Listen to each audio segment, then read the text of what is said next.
Hello, everyone. Europe continues to implement various plans to help Ukraine, regardless of what the US might do, which is a totally appropriate course of action at this point.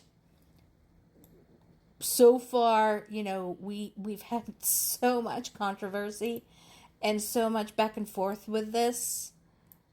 Yeah, not a good look on anyone, especially the most powerful country in the world. So, when you become unreliable, people are going to treat you as such. So, what is this all about? This is an equity fund, and this is not just giving out money. This is an investment fund. So, this is something that people can choose not to participate in. This is for private businesses and equity brokers to decide, do they want to be a part of this? Do they want to invest in rebuilding Ukraine? And yeah, it is kind of a dicey proposition because Russia and war and all of those things, which is justified. At the same time, we talked about this multiple times, there is Ukrainian growing contribution to the world military technology, and that is huge. Like it or not, would I rather invest in green energy rather than new weapons? Sure.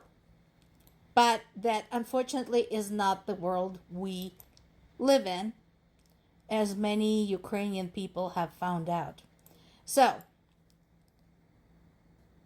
I know there's going to be some skepticism. Ukraine has been destroyed, Ukraine has been driven to the ground, but there is money to be made in Ukraine. And as Tony Stark pointed out in the first Iron Man movie, consider all of the developments in science, medicine particularly, that we know about, that originated from the military-industrial complex and then ended up being used for peaceful purposes. That is something we all have to live with. We do have the reality of military-industrial complex eventually, at some point, contributing to peaceful purposes. Does it often happen? Yes. Does it always happen? No. Again, that's our reality. China just keeps popping up. It just keeps turning up, specifically in the news pertaining to Russia and Ukraine. We spoke only recently about a Chinese consulate building in Odessa that was damaged, with the Chinese personnel still in it. We talked about the pieces of a drone found in Kiev with Chinese writing on it. And here's another piece. 2 Chinese nationals have been arrested in Ukraine on the charges of spying on Ukraine's Neptune missile construction process. I don't need to explain to anybody why it's never a good sign when somebody shows up suddenly interested in your missile construction. Ukraine is at war. The kind of time when your secrets are only to be shared with people that you carefully vet for that purpose. And China is not one of them. These 2 men were the first Chinese nationals who were arrested for spying since the beginning of the Moscow's invasion. So since February 2022. Now, we've had accusations, as we said, of supplying parts and materials and technologies. We've had accusations of some Chinese nationals volunteering to fight as part of the Russian army. But this is the first time we're talking about spying. So this is serious. The whole thing continues to develop with delivering artillery shells to Ukraine. So that has resumed, as well as the mobile rocket artillery deliveries. And again, the whole thing just appears so bogus. If you recall, Pete Hegseth said that he halted the deliveries initially because he was concerned about the depleting stocks in the United States. He had done so without any due process. This administration seems to have a lot of problem with due process without notifying even the president. So, considering that we are at war and attacks take place daily, it's not like Russia was going to sit and wait for the US to resume their shipments. And it didn't. And we know that. There's been multiple deadly attacks against multiple Ukrainian cities, including Ukraine's capital, Kyiv. So, those few days delays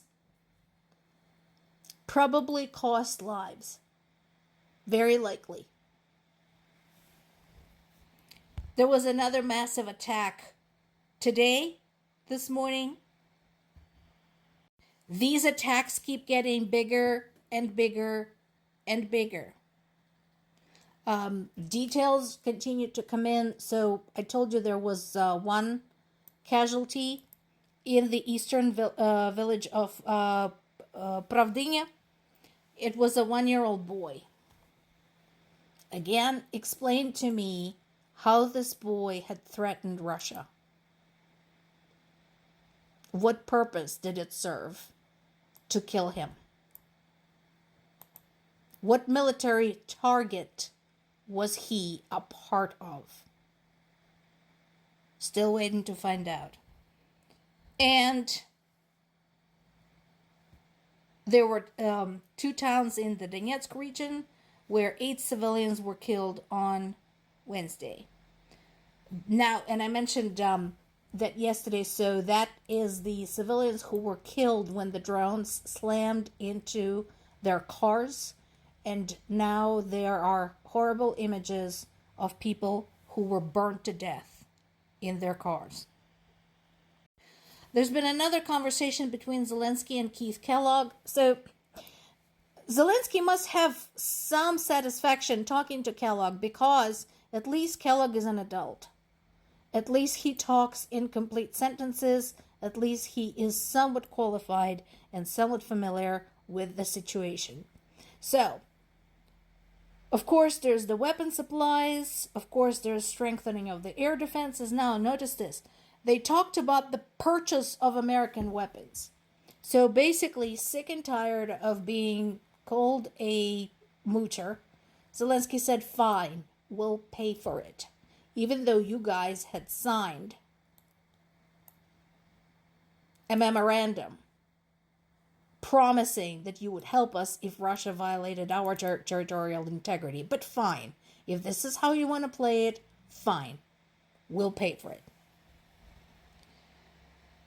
Of course, there's other things under consideration, like sanctions against Moscow. But again, will the sanctions work? Remains to be seen. Justifiably, there are voices among American lawmakers who are saying that what comes out of Russia is bullshit. More to come.